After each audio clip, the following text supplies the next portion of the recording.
London News, Melbourne, Australia. Background, Tasmania. Beautiful place. I wish I lived there. Anyway, I have actually given up trying to convince people to behave themselves and not to wear masks and stuff like that because I was under the impression that the people wearing masks outside when they don't really have to, there's no law to say they have to wear outside. In other words, in the freeze zone, there are people wearing masks in cars. And I thought, well, they all appear to be from overseas, New Australians. And I thought, well, maybe that's what it is. And fair enough. But I went up the country to a couple of towns, and what you would refer to as dinky die Aussies, they were like sheep. They were queuing up to Q codes where the people in the shops didn't really give a damn. And they were like children, 99.9%. And I thought, well, that's it. They're all brainwashed. The Labour Party has done a wonderful job, aided, of course, by the Liberals, which are now socialists anyway, so there's no difference. But anyway, further ado, let's go and have a look at Alan Jones and Paul Murray. This is an update. And further news, a little bit of history going to be made, not a little, a large amount of history going to be made tomorrow. Looking forward to seeing quite a few people. We're going to catch up for a bit of a yak. There's going to be changes. Anyway, thanks for watching London News. Please subscribe. And if you can, donate a bit to the foundation because we need to put some deputy sheriffs on the road. And that's happening. But that's another story. Bye for now. Thanks for watching. The premiers, those power-mad premiers, they are starting to crack. And their veneer, well, that we've been able to see through the whole way is, well, again, only this deep. And even members of the mainstream media are starting to notice it. You know it, and even people who probably voted for these lunatics at some point in the past 12 months, well, they are starting to see it too. Now, these people believe that it is only a one-way street. Do what I say you have to do. And don't dare question the wonderful government. Let alone if you find a way to, like we do, laugh at these people. Now, the South Australian Premier, well, he is showing a bit of pressure, and being the marshmallow, he will collapse underneath it. Premier Marshmallow in South Australia hates that I call him Premier Marshmallow in South Australia. He also decided to take to breakfast radio today in Adelaide to have a crack at what you saw on this program last night. So, with all of the dangers of coronavirus happening, the bloke who fell for a lie about a pizza box thinks I am the biggest problem in South Australia. He went to that press conference with that idiot nutty professor, chief medical officer in South Australia, who just has got away for so long with just rubbish. Like, you know, the rubbish about don't touch your football. And then, oh, there's a chance that somebody touched a pizza box and we've got our own special Radelaide version. And because Premier Marshmallow, oh, I couldn't possibly disagree with her, he just follows this woman all day, every day. Well, as you know, in this so-called free society, you are not allowed to laugh. You cannot poke fun at the dear leaders. And as I said, he was on More Friendly Radio today in Adelaide, who actually did a good job of asking him about the effectiveness of masks and everything else. But there was the big bogeyman of Sky News Prime Time to have a go at. So, are you ready? Sit down. Here is the Marshmallow's really tough response. I'm just tensing. Just ready? Okay. Hit me. Personal abuse is never a good argument. I mean, calling Professor Nicholas Berra, who is just an outstanding epidemiologist, outstanding paediatrician, outstanding public health clinician, calling her a nutty professor is it's disrespectful. Pow! The marshmallow! We'll have another swing, son. This is a big chin. Now, some of these shows who go and back other world leaders, you know, who might be out there telling people to drink bleach, they can form their own opinions, but we'll just continue to listen to the experts. Kapow! Uppercut from the marshmallow. Well, what, I mean, did you know that this program has supported Donald Trump in the past? I know.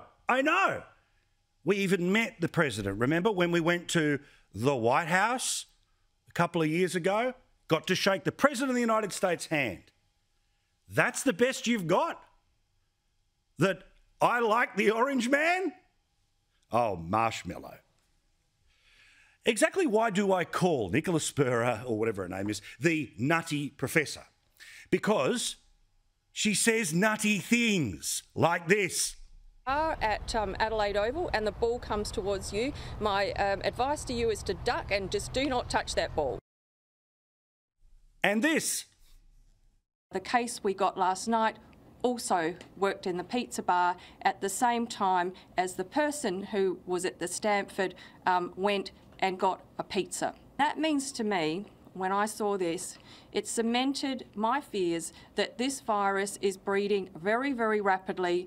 You've got a short incubation period and you've got 3 days as those generations move on. Except that didn't happen. Oh, and of course the workload for the nutty professor. It is just, oh, it's so tough. But let's focus on these 5 additional cases. We have the man who's in his 30s, who's the known close contact from the Northern Territory Tanami mine case. In addition, his wife is now positive. She's in her 30s and there are 3 children under the age of 10. Wow, that was a really big day. She's the nutty professor. He is Premier Marshmallow. Another one we like to poke fun at, because you can poke fun at your leaders, is Queen Palaszczuk. She's incredibly popular. She's been able to stitch up the local Brisbane media. She was freshly re-elected at the end of last year, but that doesn't mean she's perfect. In fact, she's quite far from it. Now, believe it or not, it's one thing for her to try to have a crack at me, but they'll never mention us because we've got all the facts on them and we've been right every time whacking away at them. But today, the media outlet that annoyed her was a reporter from Sunrise. Yeah, hardly Sky News primetime, right?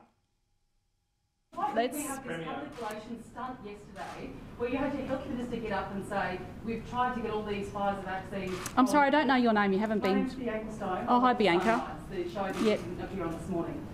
Yeah. Well, I'm not going to answer people being rude. So anyone else have a question? You are being very rude. So you'll go on Sunrise when you think you're going to get a free kick. When Sunrise tries to ask you some obvious questions about the anti-vaxxer rubbish you have been saying to people, you're being rude, I'm not talking to you.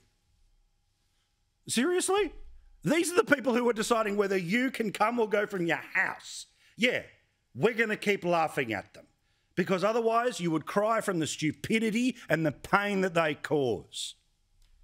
And also, you know how I like to say Anthony Albanese is the bloke who likes to be each way elbow because he has a position on everything? Well, the Queensland government is exactly the same. This is their position when it comes to Australians being able to return to Australia. So today I've written to reduce our caps by 50%. I think that's really, really important. As you heard, we are down to the final number of beds. We are now searching for additional hotels for our hotel quarantine. Well, maybe they could go to the 5-star ones that they used at that golf course with the AFL players last year. Oh, they don't bring enough money, do they? And the bloke, who of course will be the next Premier of Queensland because they own the media up there, and when you feed people the diet of mushrooms, guess what happens? He thinks the most evil people are the people who are in Australia who go overseas and then come back to Australia. International borders are supposed to be closed, but every week thousands of people are allowed to travel. 190 international travellers arrived into Queensland yesterday. 121 international travellers arrived into Queensland yesterday. 190 are expected to arrive today, and these are putting our community at an unacceptable risk. Damn those people! How dare you come and go from your own country?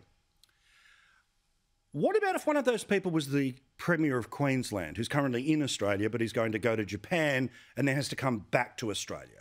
Is she part of the problem, Milesy? I may be required to travel to Tokyo with the Lord Mayor and maybe the Prime Minister. Every last one of you. We will laugh at you every night. Be you a queen, a marshmallow, an emperor, or the gold standard. Make no mistake, the over-governance and disproportionate measures we see today in order to respond to a virus is a case of martial law masquerading as medical law. Measures like standing 1.5 metres away from someone, for God's sake, mandatory mask wearing, limits on visitors to your home, only allowed to leave for certain reasons. This is North Korean stuff. The worst part in New South Wales and federally, the so-called Liberal Party are in government, a political party built on freedom which should be rejecting totally dictatorial rulings. Now, we've all seen and used these QR codes, the thing you do on your phone to sign in to a venue. This all says George Orwell 1984 stuff. What does Big Brother do with this data? It was implemented as a means to trace those who may have been in contact with someone infected with coronavirus. Again, a virus so bad, you need to be tested to know whether you've got it. And it was Queensland's Chief Health Officer, Dr Jeanette Young, who let the cat out of the bag yesterday when she said, we've had very few deaths due to COVID-19. That's correct. So why are governments being so alarmist? When it comes to QR codes and signing in, we're entitled to ask, what is the government doing with this information? Now, I informed you the other week of the revelations coming out of WA. Over there, police have been accessing the state's coronavirus contact tracing app data to assist in criminal investigations. This is despite Premier McGowan assuring West Australians that the data from the sign-in app would only be used in relation to coronavirus. Well, in New South Wales, this Stalinist sign-in nonsense will go further. Citizens will now be forced to check in to the government whenever they go to work or go out to get a takeaway coffee or groceries. This is martial law. Previously, QR codes have only been recommended, but not required in retail settings. Now they'll be mandatory from July 12. Even schools will need QR codes so teachers and visitors can sign in. This is absurd. Prime Minister, this is not Australia. Where are you? Silent as always. Which leads me to share with you the thought of one wag, the story doing the rounds. What's the difference between Harold Holt and the current Prime Minister? Answer, Harold Holt only went missing once.